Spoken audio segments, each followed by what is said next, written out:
4 বছর ধরে বুকে লালন করা স্বপ্ন শেষ পর্যন্ত থেমে গেল এক অতিরিক্ত সময়ের গোলে। আর সেই এক গোলেই বদলে গেল দুই দেশের রাত।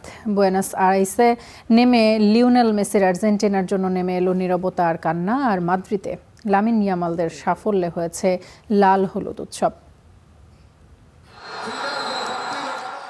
শেষ বাঁশি বাজার সঙ্গে সঙ্গেই হাজারো সমর্থকের চোখ ভিজে উঠেছিল অশ্রুতে। কেউ মাথায় হাত দিয়ে বসে পড়েছেন, কেউ জড়িয়ে ধরে কাঁদছেন প্রিয়জনকে। বিশ্বকাপ ধরে রাখার স্বপ্নটা যেন মুহূর্তেই ভেঙে চুরে চুরমার হয়ে যায় বুয়েনোস এইরেসের ফ্যান জোনে। তবে ম্যাচ জুড়ে নাটকীয়তার কমতি ছিল না। উদ্বেগ, উত্তেজনা, লাল কার্ড সব মিলিয়ে ফাইনাল ছিল রুদ্ধশ্বাস। শুরু থেকেই প্রতিটা আক্রমণের শ্বাসরুদ্ধ হয়ে বড় পর্দার দিকে তাকিয়েছিলেন সমর্থকেরা। স্পেনের একটা সুযোগ নষ্ট হতেই উল্লাসে ফেটে পড়েন আর্জেন্টাইনরা, কিন্তু সেই আনন্দ বেশিক্ষণ টেকেনি। তাদের ভালোবাসার লিওনেল মেসি খেলেছেন নিজের তৃতীয় বিশ্বকাপ ফাইনাল, যা ইতিহাসের এক বিরল অর্জন। কিন্তু রূপকথার শেষটা হলো না তার জন্য।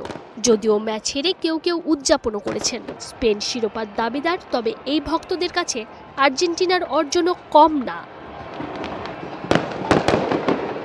যখন গোটা আর্জেন্টিনা কেঁদেছে, তখন ইউরোপের আরেক প্রান্তে শুরু হয়েছে উন্মাদনার রাত। লামিন ইয়ামালের ছোট্ট পাড়ার রোকাফোন্দায় উল্লাসে ভেসে গেছে চারপাশ।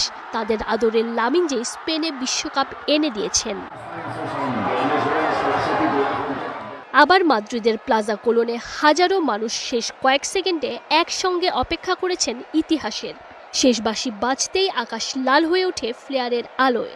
গান, নাচ আর উল্লাসে মুখর হয়ে ওঠে পুরো এলাকা। তাদের কণ্ঠে তখন একটাই ধ্বনি, ক্যাম্পিওনেস। একই ফাইনাল, কিন্তু দুই দেশের দুই বিপরীত অনুভূতি।